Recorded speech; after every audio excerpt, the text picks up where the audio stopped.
So our next speaker, maybe I can invite him to come. Yes, he's here. Francisco Javier Esparza Estaún. So I'm trying to pronounce the name correctly. So thank you very much for coming. So Javier is actually Spanish, so he's not very far from here, but decided to move from Spain to Germany and gravitated all the levels of the German system, various aspects, and now he's a full professor and full of it in Munich. And he got all kinds of awards, including the very famous ERC award by the European Commission with I don't know how many millions to write and discover new things about the theory of concurrency. Thanks for being here with us. Thank you. Thank you.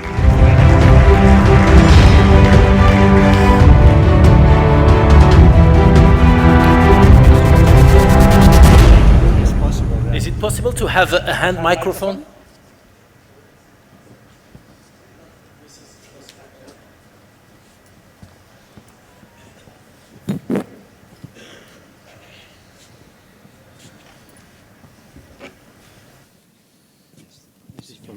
Right.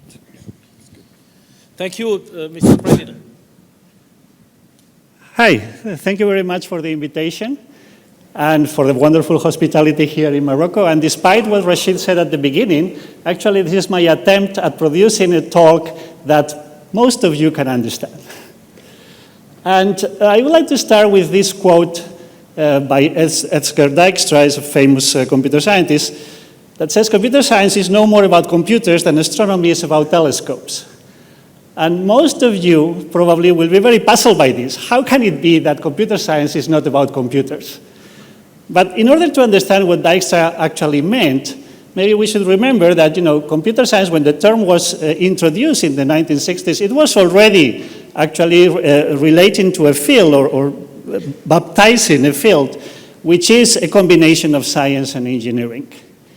And kind of 40 years later, right today in 2023, computer science has become much, much larger, and both the scientific and the engineering fields have become much, much larger, but the engineering field has grown much faster than the scientific field. But for obvious reasons and for very good reasons, right? There are lots and lots of applications in computer science that we see everywhere. And now people from outside computer science, when they look inside, probably what they perceive most is the engineering part. But Dijkstra was actually referring to the scientific part, okay? And in that scientific part, it is actually really true that we don't care so much about computers as an end, but computers as a means to study something else. To study, telescopes are there to study the stars, and for us theoretical computer scientists, in a sense, computers are there to study something else. And what is that something else? And that something else, my personal answer to that, maybe not everybody will agree, but my personal answer to that, and for example, famous colleagues like David Harrell will agree, we are there to study what? We are there to study algorithms and algorithmic problems.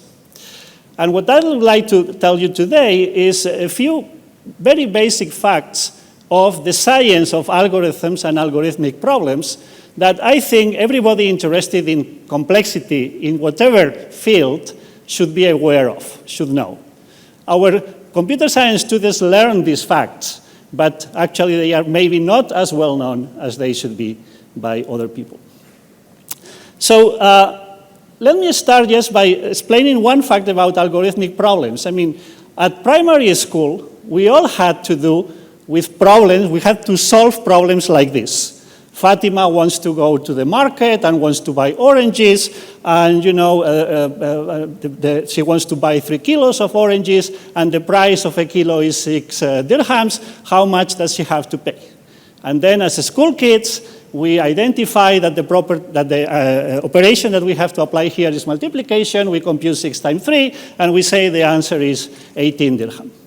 But that's not what I mean by an algorithmic problem. This is not an algorithmic problem. The algorithmic problem is give an algorithm to compute the total cost for any price and any number of kilos of oranges. Okay? So the idea is that if the number of oranges, the number of kilos is 3 and this 6 dirham per kilo, then the answer should be 18. But if you have this price and this number of kilograms, the answer should be that.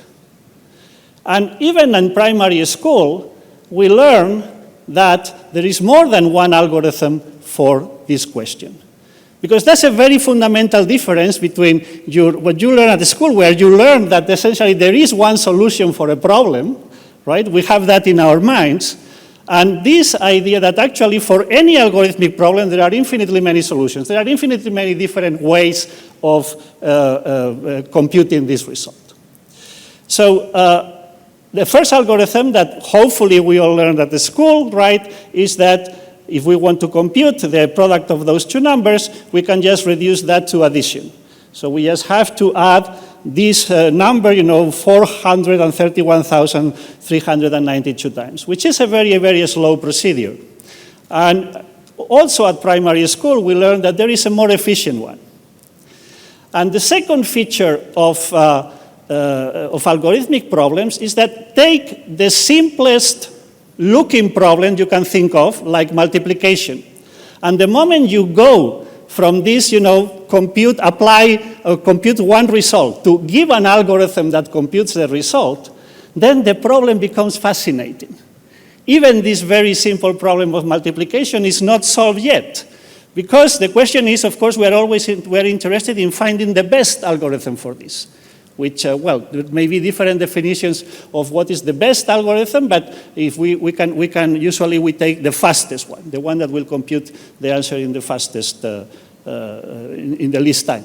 And then we classify algorithms according to the time they take. The naive algorithm, the first one where you just add, is going to have this complexity. If you want to multiply two numbers, each of which has n digits, you are going to need roughly some constant times n times 2 to the n steps. And the second algorithm at the school, which has been known for maybe 4,000 years or something like that, is going to take n square operations. And now, the third point interesting about algorithmic questions is how recently only we have started to care about these things. Because we are going to have a jump here of roughly 4,000 years until somebody asks the question, is there anything faster than the algorithm that we learned at primary school? So actually, even a famous mathematician like Kolmogorov was asking in 1960s, could it be the case that n squared is the best? And actually, he asked this question at some meeting, and actually at the same meeting a couple of weeks later, I think, Karatsuba came up with a faster algorithm.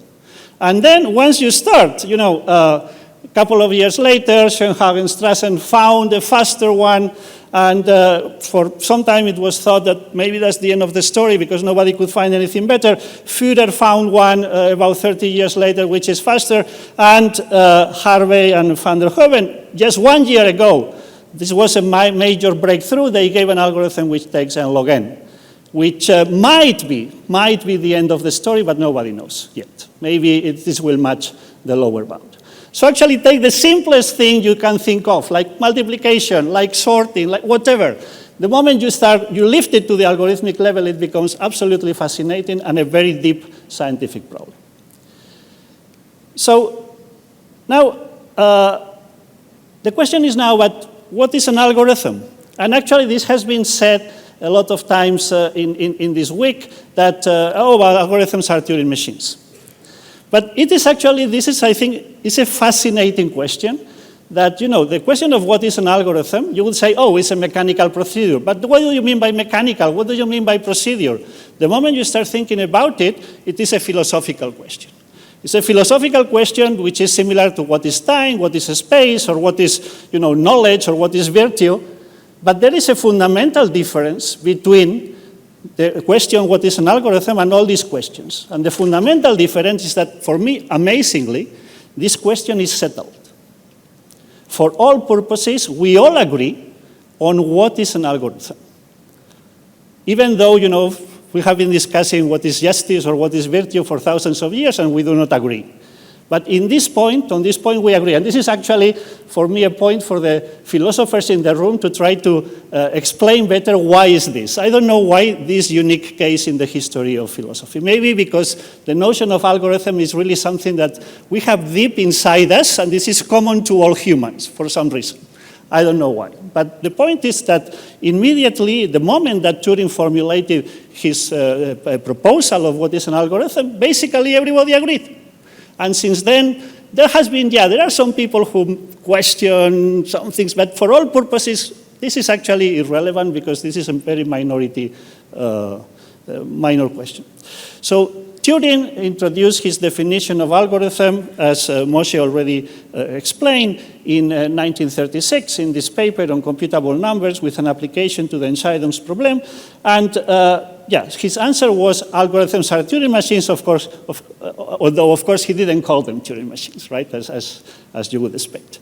And I'm not going to go into the definition of what is a Turing machine, but what I would like to present here is a little bit which was the process by which people agreed that this definition is okay. And this is the solution, right? And in fact, if you go to Turing's paper, look to the lines at the bottom. So he gives you some arguments there for why this would be the right notion of algorithm. And the first one is actually a philosophical argument, an appeal to intuition, which actually, this is very modest expression of him. Actually, a bit later he says it is actually a philosophical argument. And the argument is simple. He looks at, you say, well, algorithms are executed by mathematicians. For example, multiplication, you can see a mathematician multiplying. And the mathematician may be applying very different algorithms, solving integrals, differential equations, I don't know what. Okay, but what Turing said is, let's move outside and look at what this guy is doing, and whatever algorithm the guy is solving, the guy is just writing symbols on paper, according to some rules. And then the idea of a Turing machine is, let's then produce machines which can simulate what this guy is doing. Okay? And that was his philosophical argument, why whatever the mathematician will be doing, it will be reproducible in the Turing machine. But this was only part of the story. This philosophical argument would not have been enough. What was really striking and decisive was the fact that concurrently, Alonzo Church had also given a different definition of algorithm, which was much more specialized and difficult to understand, and only a few people really understood what he was doing. And in fact, for example, this would be the algorithm, the description of the algorithm for computing the function that assigns to number n the number n minus 1. Okay? So this was looking, actually, nobody was convinced that this was the real thing. And actually, Alonzo Church was based on previous work by Gödel, who had also described, given a third definition of algorithm, right, which was also non-convincing in the sense that it could be the final one. But quickly, immediately after Turing publishes his paper, then it is discovered that all these definitions are equivalent. So in the sense that whenever there is an algorithm for solving a problem in one of these definitions, there is an algorithm in the other one. And this is absolutely striking. I mean, I don't know of any other case in which three different philosophers propose three different notions, right, for the same concept, and then they immediately observe, oh yes, actually we are all saying the same, we agree. And since then, this is a list of many other definitions of algorithms, all of which are equivalent, in the sense that whenever there is a definition in any of these formalisms, there is a definition in any of them, right? If there is an algorithm for a problem in one of these formalisms, then there is an algorithm for the same problem in any of the others. So the nice thing is that immediate consequence, or an immediate consequence of having a formal definition of algorithm is that, as you probably know, this means that there are unsolvable problems. There are problems for which there is no algorithm. And for me, again, the striking thing is that this can be proven, you can solve this question just by thinking at home. In principle, you would think this depends on the technology you use. This depends on, what about quantum computers? What about whatever you can think of, right? But no, you can settle this question just by going home and thinking hard. And this question actually is settled by Georg Cantor. And something I like to tell my students is when Georg Cantor introduces his different concepts of infinity, which Moshe told about, this was even for the mathematicians of the time a completely esoteric question that was, had nothing to do with real mathematics. Actually, 10 years later, a consequence of Cantor's theorem is the fact that machines cannot solve all problems. And this is just 10 years, and then you have this fundamental result that is actually derivable directly from Cantor's theorem, because, it is very easy to see that, even though there are infinitely many problems and there are infinitely many algorithms, it is, thanks to Cantor, we know that actually these two infinities are different, and that actually one can, in a formal sense, say that there are many more problems than algorithms. There are many more problems than solutions, so there are many problems which have no solution. So, but now, you might still think, but I am not a computer scientist. Maybe all these unsolvable problems are very esoteric problems I don't care about, and that I cannot understand. So, and in fact, for example, Turing's problem, the problem that Turing was interested in when he published his paper, this Entscheidungsproblem, is actually a problem that if you are not a computer scientist or a mathematician, it will take a while for you to understand this problem. And maybe you will say, it's not a problem I care much about, or it's not a problem I understand.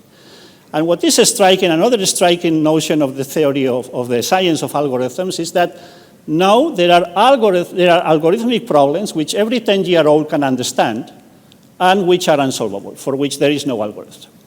And I think this is also a very important point to remember by everyone doing science these days. And for me, the best example is post-correspondence problem, which was introduced by Emil Post long before there were computers, right? And a post-correspondence problem is the following problem. So I give you a number of cards. In this case, there are 3 cards, right? The blue card, the yellow card, and the green card. And each card has 2 words on it. And in this case, they are words of zeros and ones, but they could be words of a different alphabet. It doesn't matter, right? And now the question is whether there is a sequence of cards, whether I have arbitrarily many copies of each card, and the question is whether I can find a sequence of cards such that the word I read at the top and the word I read at the bottom coincide. So in fact, the answer for this instance of the problem is yes, okay? Because I can take one copy of the blue card, I can take another copy of the blue card, and then a copy of the green card, and then a copy of the yellow card, and a copy of the yellow card, and then I have already found a sequence where the answer, where the top word and the bottom word coincide. If I give you this other instance, then you can ask, is there a solution here or not? And actually, if you think a little bit about it, it's not difficult to see that there is no solution. And the reason is that you cannot even start, because the first symbol in any card is different at the top and at the bottom. You can, it's one is 1 and the other one is 0. And now what about this? So there is no solution here. And now what about this one? And actually, here you will have to think a little bit more. And actually, in this case, there is a solution, but the shortest solution has length 204. So actually, a computer will actually compute this solution, will help you to compute this, right? But actually, the important thing, the fundamental fact, is this amazing fact that there is no algorithm which will solve this problem for you, will solve all instances of this problem for you. There is no algorithm which gets as input the cards and always terminates and answers, yes, there is a solution, or no, there is no solution. And this is a problem, of course, that you can explain to your 10-year-old nieces and nephews, right? And they will understand it. And despite that, you will know and notice that this is a mathematical theorem. It's not a question of we haven't found such an algorithm.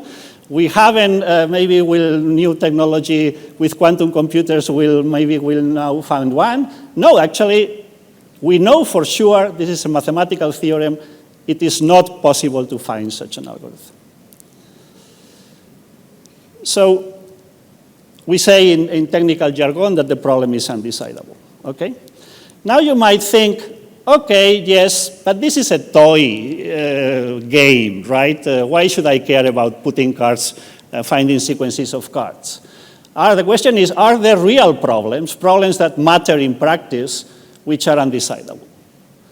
And this is my favorite example, right? The blue screen of death problem, something that probably you have all come across in some, when playing with computers. And the question is very simple, right? You have written a program, and what you want to know is, if I run my program now, will this happen? Will I see this blue screen of death? And computer scientists know very well, right, that this problem is undecidable, and actually that's why I can earn my salary as a professor, because I work on trying to find solutions to overcome this question. So this, again, a mathematical theorem, and it doesn't matter which is the programming language you are working on, and people say, oh, but with quantum computers, and maybe with machine learning now. No, it doesn't matter, right? It doesn't matter. It's a mathematical theorem. Your neural network will not be able to solve this problem. Of course, it may be the case that your neural network solves many useful instances of this problem, but it will not be able to solve them all. Maybe children will immediately, if the moment they understand this, children will immediately ask you, but is the decidability of a problem decidable? Okay? And the answer is no. So again, another problem that is undecidable. Let me skip the next thing. Let me skip that. And the next point, of course, is problems with high complexity, which in technical jargon in computer science means that, okay, these problems are decidable, so in a sense they are less complex than the undecidable ones, right? But this is still the case that they are going to need so many resources that actually we will have to wait until the end of the universe before we can solve some of the, some even small instances of this problem. And I want to give you an example of this, which is my favorite example of this. It's the problem of the multiple accounts, multiple bank accounts. So maybe I was too fast. Yeah, so imagine, the idea is, imagine that you have 4 bank accounts, and you have some money there. So maybe 100 dirhams in one, the other one is empty, 90, 20. And now you would like to get all the money from all your accounts. But the banks are clever, right? And they only allow you some kinds of operations. And they tell you, well, you know, this could be, for example, a list of operations that the banks allow you. And they told you, well, you know, yes, you can take 40 dirhams out of the first account, but you can only do that if you, at the same time, put 20 dirhams in the second account and 10 in the third. You can also, you know, put 10 dirhams in the second account, this would be operation 2, and take 10 dirhams out of the third and put 10 dirhams in the fourth, okay? And they give you this list of operations. And now again, the question is there a sequence of operations that allows you to get all the money from all your accounts, okay? And notice, of course, that banks being banks, you can never go below 0 in any account. Okay, they always want you to have some money there. So this question was raised in the 60s. It took about 10 years to find that there is an algorithm for this question. This question is not like post-correspondence problem. There is an algorithm for this, okay? In technical terms, this problem, the multiple bank accounts problem, right, is actually known as the VAS, the Vector Addition Systems Reachability problem. But this is exactly the problem I just told you, and there were 2 solutions, one by Ernst Mayr and one by Kosarayu in the 80s. And notice it took 10 years to find out whether there is an algorithm for this problem. And it took about 40 years to show that every algorithm for this problem has this Ackermann worst case complexity. And of course, most of you, or probably none of you, know what this Ackermann worst case complexity means. It's a very technical term. But actually what it means is that we know as a fact, as a mathematical theorem, that there is no algorithm that can solve this problem and can solve all instances that you can write, let's say, in one page before the universe ends. Okay, so even though there is an algorithm for the problem is going to take so long that you know that no algorithm will ever be able to solve even all the instances that you can write in one DIN A4 piece of paper.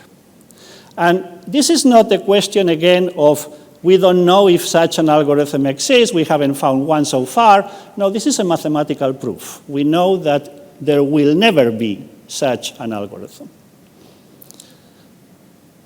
So, and then the final point that I want to discuss here is the idea of computing with luck, which again is something that computer scientists are very familiar with, but people from outside computer science maybe are not so familiar with. So I think this problem has already been mentioned at some point, but the question is, I give you a graph, and then the question is there a root path through this graph that visits each node exactly once? Okay, it's called the Hamiltonian path problem.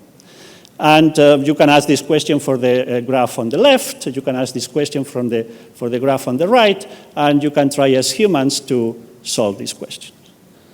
Now, I don't know if you, when I was a child, I liked to read Donald Duck comics, and I don't know if you like that too. And there was one character that was showing up now and then, which was a cousin of Donald Duck. And actually, his name in English was Gladstone Gander. Probably he had a different Moroccan name, French name, or whatnot. And this is a guy who is lucky. He always has a lot of, as much luck as he needs, right? And then, you know, the question is, if Gladstone Gander is posed with this problem, how will Gladstone Gander solve this problem? Well, what he will do is just say, well, I just use my luck. I just start wandering around. I just go around in steps, and I am lucky. So if there is one possibility of finding this tour, I will find it. Okay? And in fact, if you want, that's what he would do. And he would find one, actually, for this graph. So he would start at number 8 and say, oh, well, yes, I could go to 7 or to 9. Oh, yeah, let's go to 9. And then at 9, I could go to 10 or 19. Oh, let's go to 10. And he continues like this and finds it, right? Of course, we are not so lucky people, and then if we would start at 8, maybe we would go to 9, but then maybe we would go to 19, and that would be the wrong choice, because then we cannot find, and it would take us much more time to solve this problem, because we would have to backtrack and try again, and so on. So the technical terms for algorithm with luck and algorithm without luck is non-deterministic algorithm and deterministic algorithm. Computer scientists in the room should be familiar with this, others maybe not. And the first question that you can ask is whether sometimes the only way of solving a problem is with luck. So could it be the case that there are problems for which without luck you cannot solve them, you need luck? And the answer is no, okay? There is an algorithm, and the important thing is there is an algorithm that transforms any algorithm with luck into an equivalent algorithm without luck. And now notice that this is actually the point at which you may understand why computer scientists, because you could ask the question, why are computer scientists interested in luck? Right? It's a very strange thing to be interested in. But the idea is, of course, that if you are lucky, if you know that you are luck, that you have luck, that you are lucky, then it's much easier to find an algorithm for a problem. And then what you would like, ideally, is to say, well, I assume that I have luck, and then I am able to give an algorithm, and then I will give this to a computer, which is going to transform this automatically into an algorithm that doesn't have luck. And that's, in fact, perfectly possible. Okay? That's, in fact, we know how to do that. We know how to transform an algorithm with luck into an algorithm without luck. And the problem is that maybe usually the algorithm without luck is much slower, is much less efficient. So that's why the next question is, so the deterministic algorithm needs much more resources, okay? So that's why the next question is, are there algorithmic problems that can only be efficiently solved with luck? Or is it the case that for every algorithm that can be efficiently solved with luck, we can also solve it efficiently without luck? And which is the answer? And all of you are now thinking about, well, oh yeah, I know this is the P equals NP problem, this is what you are, but I would like to go a little bit beyond that because there is something that people often forget, is that the answer depends on the definition of efficient. Efficient means that you do not consume so many resources, okay? And in fact, if the resource you are thinking about is time, then indeed, if efficient means fast, and you are thinking about polynomial time, which is, well, fast means something like polynomial time, which is a technical term, right, they use in computer science, then nobody knows, indeed. And this question is the famous P equals NP question, about which I might have said something if I had known that Avi Wittgerson was not going to speak here, because Avi Wittgerson was going to offer a talk on precisely this question. But then let me just mention that it's something that is usually forgotten, that actually, if by efficient you mean it uses little memory, if your resource now is not time, it is memory, okay, then the answer is yes. This question was solved actually in the early 70s by Walter Savage. So there is this theorem telling you that if you give me an algorithm with luck that uses an amount of memory, let's say f of n, for an input of size n it uses f of n cells, then I can automatically return to you another algorithm which does not need luck and which, needs more memory, but not so much more memory. It only needs f on n square. Okay, so if the algorithm, if f of n, for example, is n, then f square of n will be n square. So this is basically all I wanted to say, because I don't have much more time for this. So, but maybe what you can, a couple of reflections on what of comments on what I have said here. The first thing is that maybe this is not so clear to non-computer scientists, right? The idea is that algorithms can be studied as a mathematical object in the same way that mathematicians, study groups or lattices or manifolds. If you ask a mathematician, what is your field of study, they will tell you, I work on Markov chains, I work on manifolds, I work on whatever. Okay, and then another topic on which you can work as a mathematician is algorithms. These are mathematical objects. Second is that, this kind of scientific approach to complements the engineering approach, right? So computer engineers, of course, worry about their task is to produce faster computers and faster routers and faster displays and more efficient all kinds of devices. But, they need also this more detached view from technology, which is the study of pure algorithms, independently of how they are going to be implemented. And maybe, yes, with a little theme for something to discuss if you are a computer scientist. And what I observe is that it is more and more often the case that the students that start studying computer science, they are actually, their mental view is that of computer engineering, okay? And, this, at the beginning of the 19th century, so actually Napoleon institutionalized the distinction between science and engineering by founding the Grande École of Engineering in France. And at that moment, then it was clear that you have people who are interested in engineering, you have people who are interested in science. It's clear that they have different goals. It's clear that their goals are complementary. It's clear that they need each other. And in computer science, now it's a little bit chaotic, right? So the computer engineers sometimes have the impression, oh, what are these guys doing here?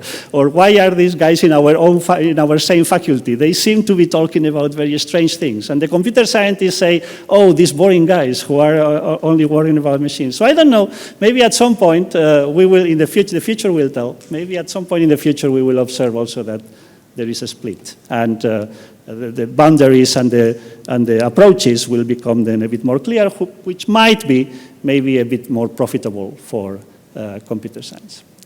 And that's all. Thank you very much.